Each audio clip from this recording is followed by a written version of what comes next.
E a corrida eleitoral está com tudo lá nos Estados Unidos, a todo vapor. Mariana Jangiacomo, a nossa correspondente de Nova York, acompanha diariamente tudo isso.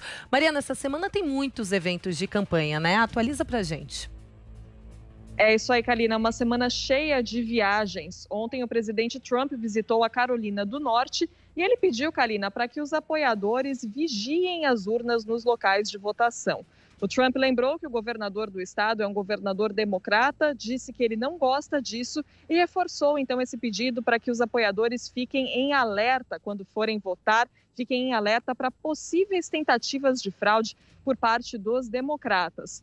O Trump, então, ele conversou com apoiadores, né, fez esse discurso na Carolina do Norte e voltou a endurecer também o tom contra a China. Ele falou até sobre a possibilidade de desassociar completamente a economia americana da economia chinesa, uma fala que teve efeito, que teve impacto nos mercados financeiros nos Estados Unidos. Agora, hoje, o democrata Joe Biden visita o estado do Michigan, que é outro estado estratégico também para as eleições, e ele deve falar sobre uma temática parecida com essa questão da China, mas com outra abordagem, é claro. O Biden deve falar sobre incentivos para que as empresas dos Estados Unidos continuem aqui no país, gerando empregos aqui e não vão para outros continentes, para outros países, como é o caso das empresas americanas que têm produção na China, por exemplo. Então, continuo de olho aqui nessa semana, como você disse, Kalina, é uma semana intensa nessa reta final das eleições nos Estados Unidos. Agora, Mariana, hoje eu acordei e li uma notícia triste que eu não entendi direito. Que história é essa? Por que um policial atirou em um menino autista de 13 anos?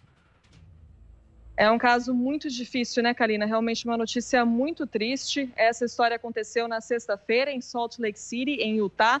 A mãe desse menino de 13 anos de idade, um menino autista, ligou para o serviço de emergência para pedir ajuda, porque o menino estava em uma crise de ansiedade e ela queria que ele fosse transportado para o hospital para que recebesse o tratamento adequado.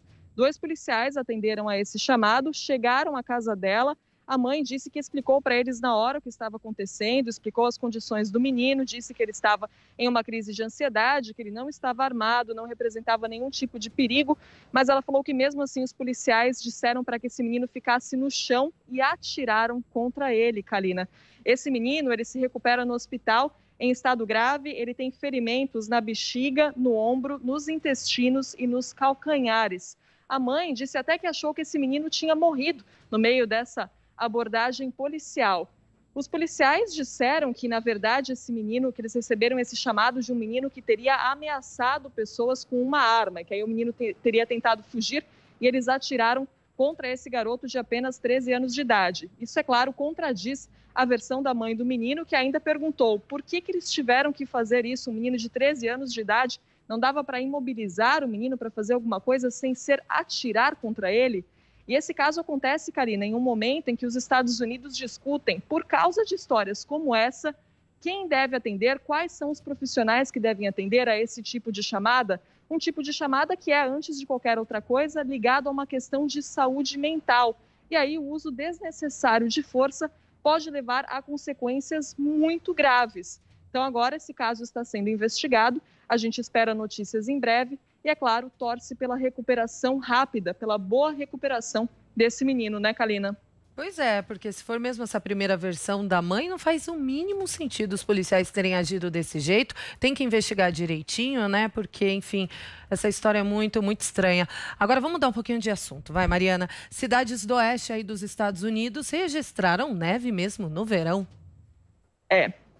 Isso mesmo, Kalina. Na cidade de Denver, no Colorado, a temperatura despencou 30 graus Celsius em um só dia. Foi de 33 graus Celsius para 2 graus Celsius. Imagina só isso.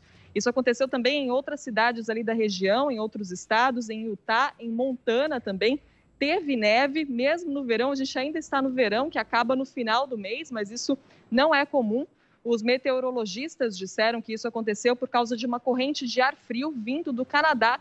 Pediram para que as pessoas redobrem a atenção e os cuidados nessa região, essa frente fria, né? E coloca fria nisso, deve continuar até hoje à noite. E as pessoas pediram para que as autoridades pediram para que as pessoas tomem cuidado com a saúde, né? Principalmente os mais velhos, com essa mudança tão brusca de temperatura. e para que também as pessoas tomem cuidado ao andar nas ruas, porque galhos de árvores, galhos pesados podem cair, já que os galhos têm que lidar com o peso das folhas e o peso da neve ao mesmo tempo, né? Por isso que as árvores perdem as folhas no inverno, fica aquele galho seco e aí cai a neve em cima. Agora, com folha e com neve, representa aí um risco para as pessoas andando nas ruas. Então, imagina só essa situação, né? O tipo de coisa que a gente não tem que lidar no Brasil, né, Kalina? Pois é, Mariana. Destaques dos Estados Unidos com a Mariana Janjá. Obrigada pelas informações. Ótimo trabalho para você.